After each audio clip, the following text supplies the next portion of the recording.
Nandito po ako ngayon sa Kingdom of Jesus Christ, no? Kung saan nagkaroon po ng issuance ang ating Regional Trial Court ng Davao City, yung executive judge, ng tinatawag na Temporary Protection Order. Yan po ay alinsunod doon sa tinatawag na Writ of Amparo. Ang Writ of Amparo po, yan ay writ to protect. Amparo po ay Spanish to protect. At ito po ay binibigay ng hukuman doon sa mga tao na mayroong banta sa kanilang buhay, kalayaan, o seguridad.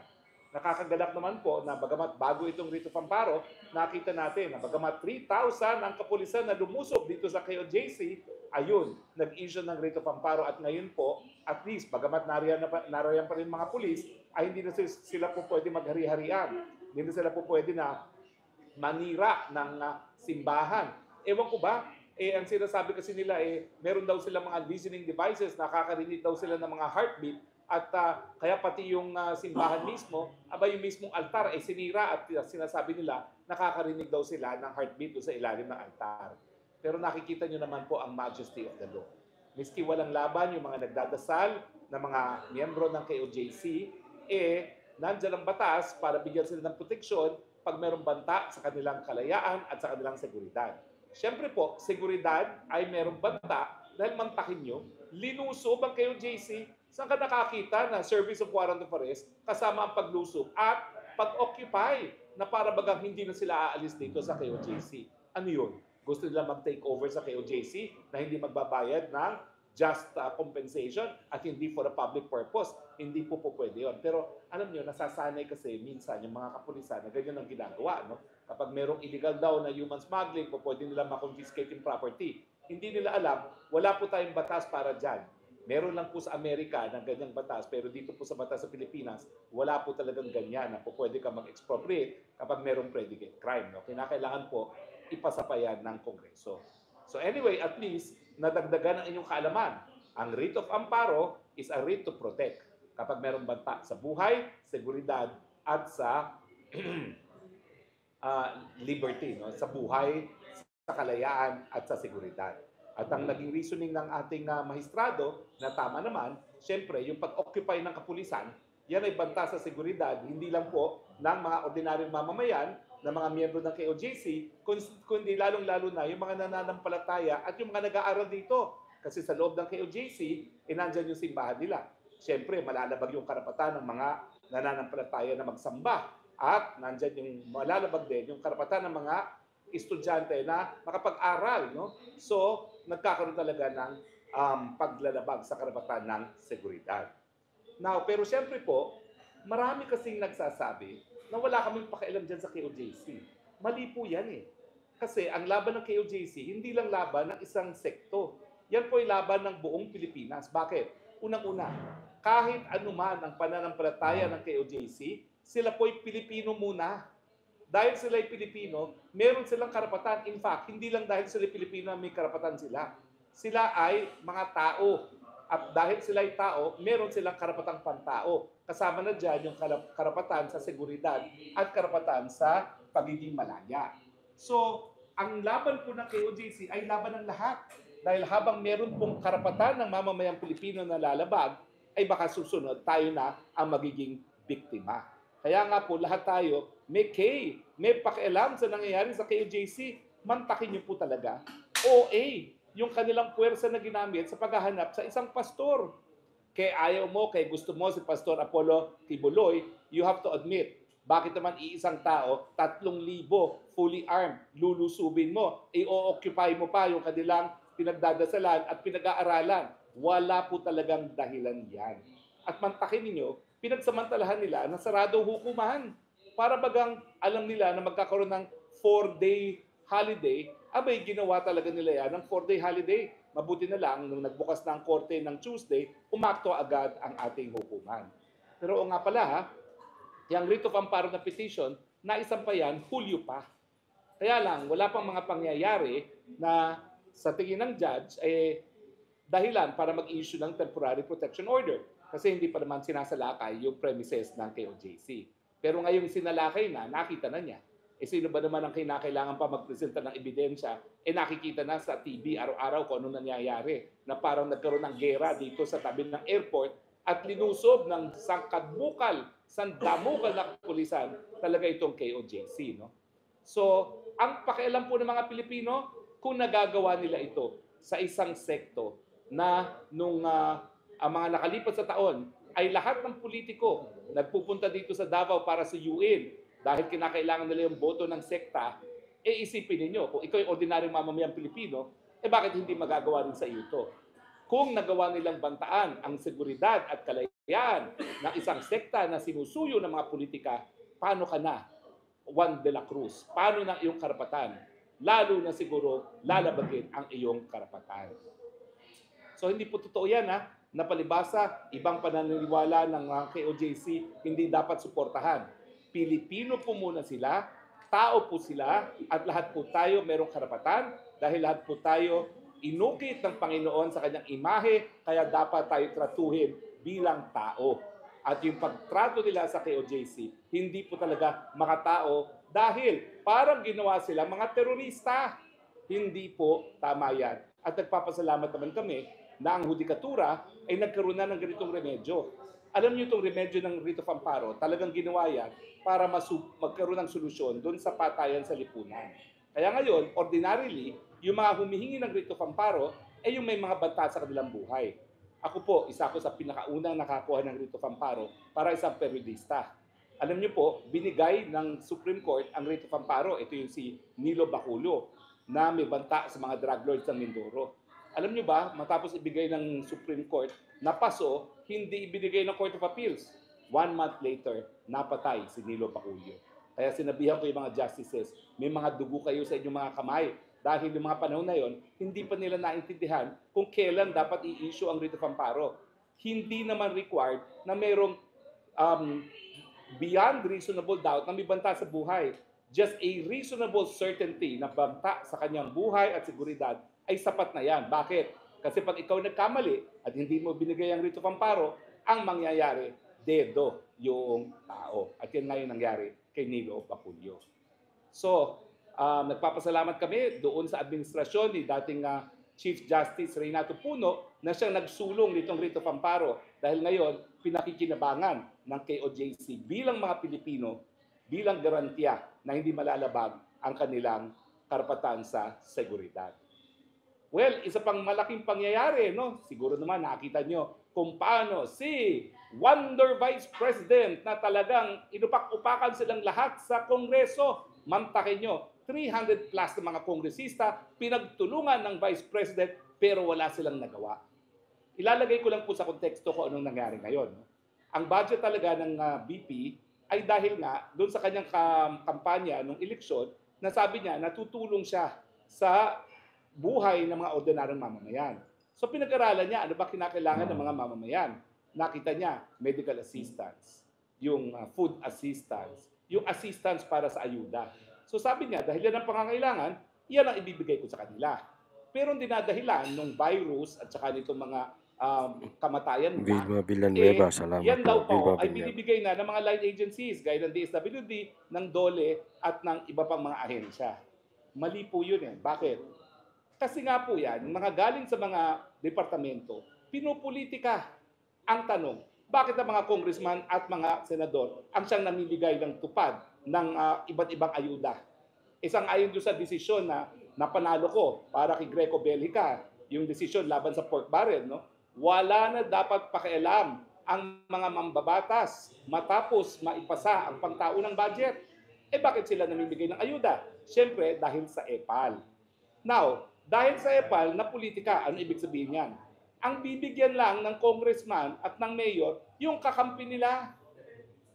Bakit? Meron bang pinipili ang kahirapan na kakampi ng congressman at kakampi ng mayor? Diyan papasok si VP Sara. Yung mga hindi nabibigyan at meron naman listahan ng DSWD kung sino na nabigyan, yan ang bibigyan ng Inday Sara. Dahil hindi naman po pwede na yung mga paborito lang ng mga politiko ang nabibigyan. Ang VP office, dahil siya merong satellite offices sa buong Pilipinas, wala po yung pinapanigan sa politika. Ang tinitignan lang kung mayroong pangangailangan at kung ano yung pangangailangan, whether be it medical, sickness, burial, educational, at ibibigay ang tulong. So hindi po valid yung sinasabi nila na yan ay pinamimigay na ng iba't ibang ahensya ng gobyerno.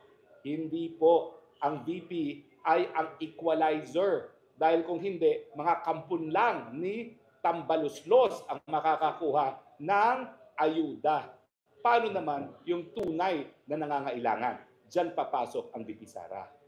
Ano bang ginawa niya?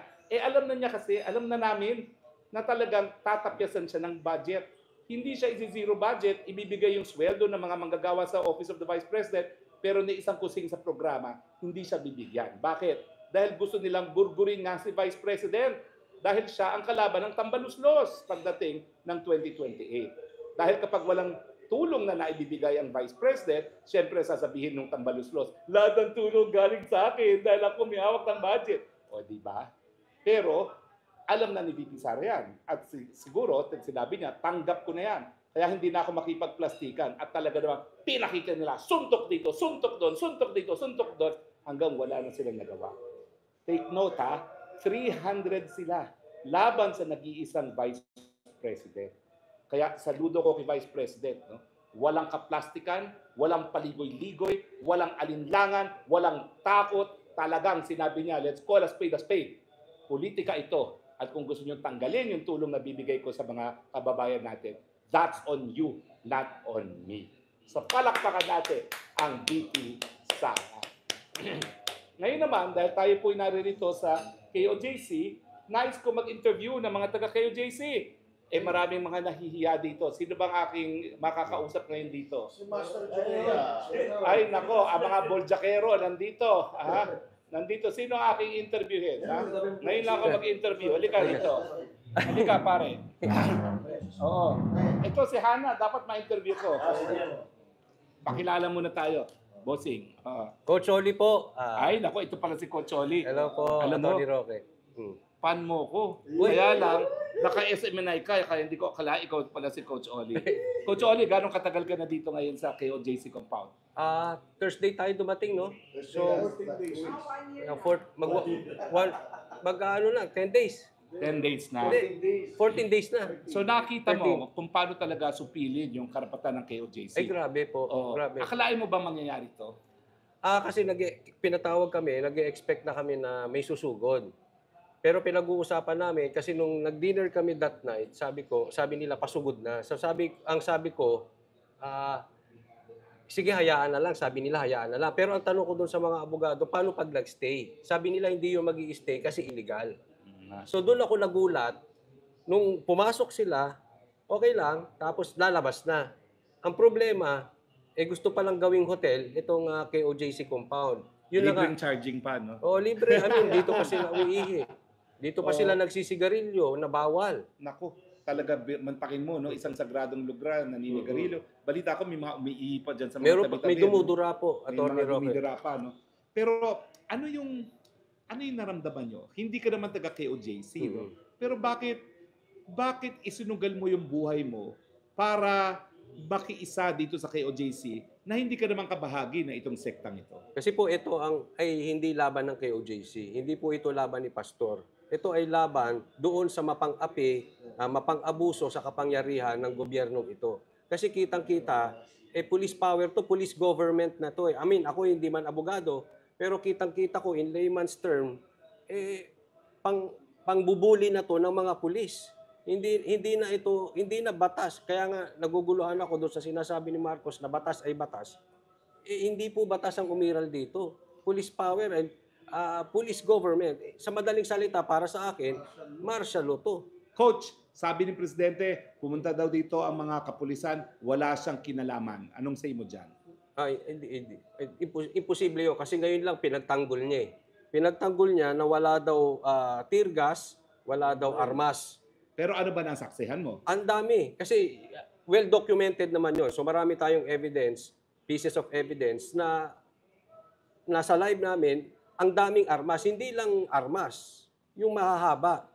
So hindi ko alam kung hindi niya alam. BBBM hindi totoo na hindi sila armado. Long arms ang mga dala.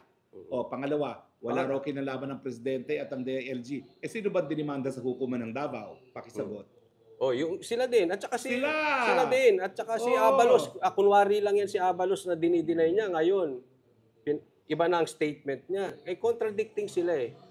So, Ano ba, umalis na ba ang kapulisan ngayon dito para alam ng buong Pilipinas kung sumunod na sila doon sa Hindi order pa. ng hukuman? Yun nga sana rin, Atty. Roque, ang tatanong ko sa inyo. Kasi parang wala na silang planong umalis. Andyan pa. Nakahiga pa sa labas. Ang dami pang pulis. Ang masakit dito, Atty. Roque, ang ayaw nilang papasukan yung katedral. So, Paano magsasamba mga tao kung ayaw nila papasukin ng katedral? yung attorney, kaya may nalabag din sila diyang batas kasi pagre-respeto yan. Kasi doon po yung nakikitang heartbeat, naririnig na heartbeat di umano ni Torre. Pambihira to si Torre. Kung ano-anong nadidinig. Ang Baka inagambala. heartbeat niya, baka sariling heartbeat niya dahil alam niya na hindi na siya magtatagal sa kapangyarihan at huhusgahan siya ng taong bayan. Baka yun ang narinig niya. Kaya yun, bawal kami kasi kanina kasama namin yung mga abogado, papasukin namin kasi gusto makita. Ayaw ibigay. Hindi raw papasok, bawal daw. So sabi nung abogado, kung magpipilit kaming pumasok, huhulihin nyo kami. Yes daw, huhulihin. Ay nako, yan ay coercion yan, no? Panibagong krimen. Bukod pa dun sa disrupting religious worship at saka yung disrespecting, no? Ano naman yung tear gas? Meron po, nasaksihan ng kasi tear gas? may video rin kami noon. Ang masakit nito, Atty. Roque, hindi lang isa, marami. Pero ang pinakamatinding nakita ko ron, dalawa. Una, yung tinirgas nila, babae, may edad na, nakatalikod, tinirgas ng patraydor. Pepper spray. Pero itong isa pang tirgas ay yung kami patulog na at sila ay sumasamba, nagpatunog ng LRAD. Tapos, pagtunog ng LRAD, habang sumasamba, sumabo yung tirgas. Marami sa baba, tapos dun sa tulay, kasi sa labas ito dun sa tulay para i-disperse habang sumasamba. Again, captured po yon sa aming videos. Wala silang lusot doon kasi kumakanta ng ng worship ang mga taga KOJC doon sa yun na may pepper spray, may tear gas sabay. Yung namatay, finally inamin ng Region 11 PNP na meron namatay. Sino tong anong balita natin sa namatay at meron ba namang kontribusyon na ibinigay itong mga kapulisan? Sila ba'y humingi man lang ng patawad? Sa katunayan, parang ininsulto pa nila Kasi mahina na daw yung tao, dapat hindi na daw nagbabantay. So yun ang sinabi nila. Pero yun ay namatay dahil sa kagagawan nila. Kasi po, nag-uusap pa lang, attorney, si Attorney Toriondon at si Torre, na sabi ni Torre, papasok kami dyan sa ayaw at sa gusto nyo, binibigyan namin kayo ng 30 minutes, umalis kayo dyan or gigibayin namin yung gate. Pagkasabi noon, may kumalabit sa likod ko, sabi, Banatero sa likod kasi nagiba na yung gate. So hindi po talaga, wala sa ayos kausap to si Torre kasi habang binigyan niya ng 30 minutes, yung pala, yung tao niya nang giba na sa likod. So siguro, yung tao, nagulat, kaya inatake. Well, Coach Oli, religyoso ka ba? At anong naging epekto nitong karanasan mo na nasaksihan mo ang paglusob ng KOJC sa iyong pananampalataya?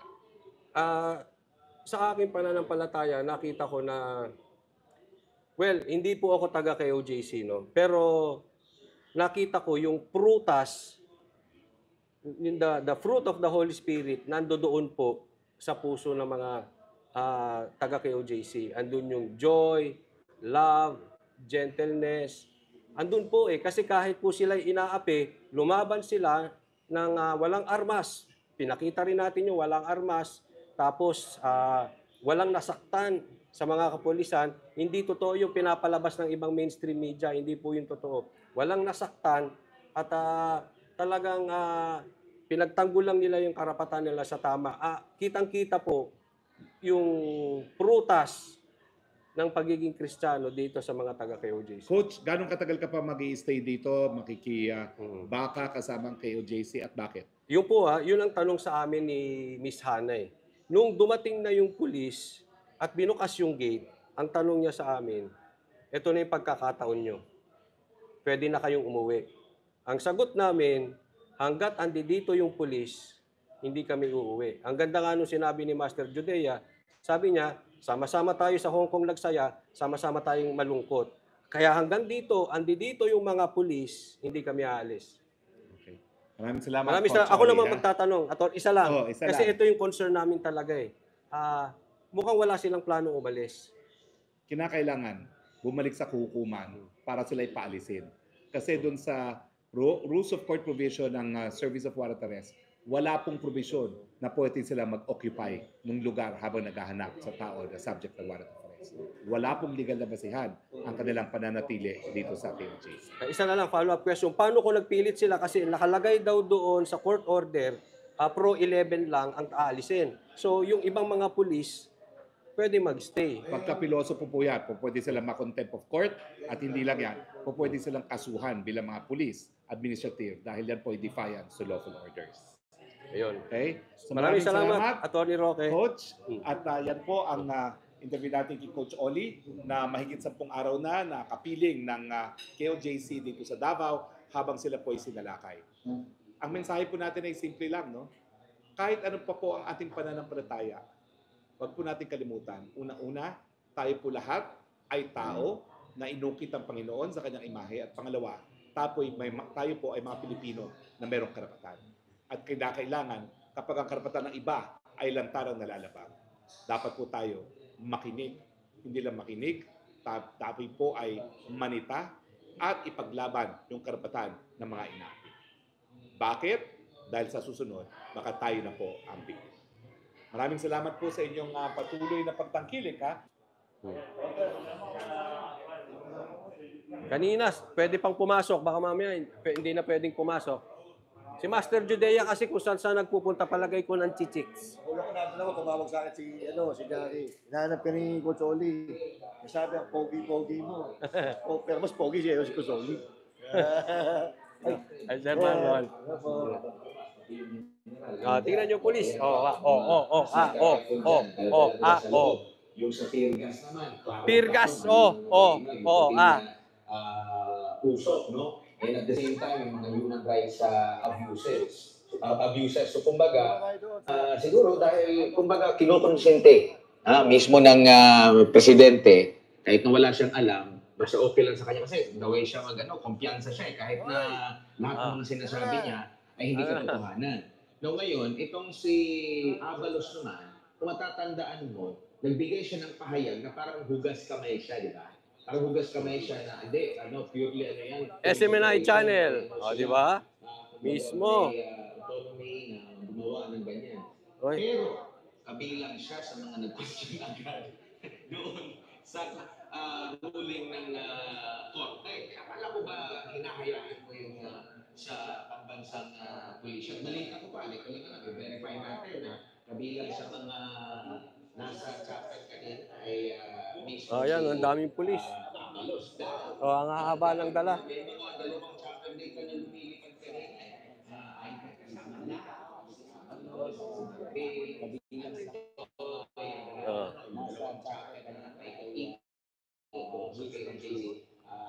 Ganda pa rin ang school. may mga dalawang chapter dito na lumilipad kanina ay kasama daw si Abalos at si Marquez at si Torre, yung dalawang chapter na paikot-ikot doon sa KOJ. Ay, kanina may mga chopper. Kala ko nabalitaan yung RTC na mag-ano ng bomba Ito yung katedral.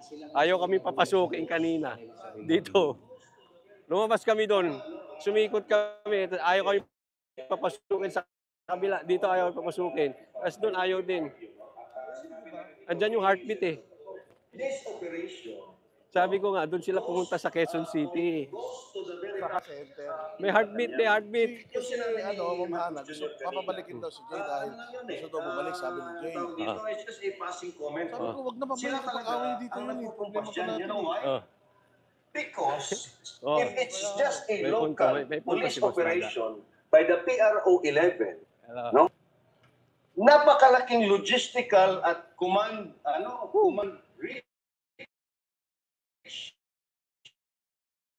Na naman, kanina pwede pa. Labas kayo, marami naghahanap sa inyo doon. Jude, yung ibang regional police marami naghahanap sa inyo sa labas. additional May reinforcement. picture daw. Si Torre, ang kanyang responsible area of responsibility at kanyang command is just PRO 11. Type ko to. Bakit nagpadala yung PRO 4? Type ko to. Pagka uwi ko Manila, dadalahin ko to. PRO 11, Kanina ko pa- PRO 10, kanina- lahat ng kanina units, ko pa inaano, lahat ng alam mo. units ng PNP, nagpadala. And in fact, kagabi Si nga, Jude, di ba, I don't know if it's verified na na-report, nasabi nga ng Hinahanap ka sa labas eh. Eastern ikaw nga, pati si Jude eh. Si Jude, wala na, anak ng teteng. 4 companies that are designated to be crowd dispersal or crowd management or crowd bukas dispersal unit or crowd control unit or Ano na? on top Ah, of sige, mamaya pag-live mo. na isang crowd Meron palang grocery dito. din ng AFP na naka-standby now. May grocery pala dito. Ngayon ko lang nakita.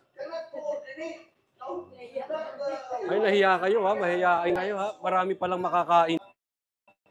Na answerable to the commander-in-chief. Because ang DND, walang ano yan, consultative lang yan. DND is not part of the chain of command. From the president down to the chief AFP, walang ano yan, DND. Diretso yan from the president to the chief AFP. So,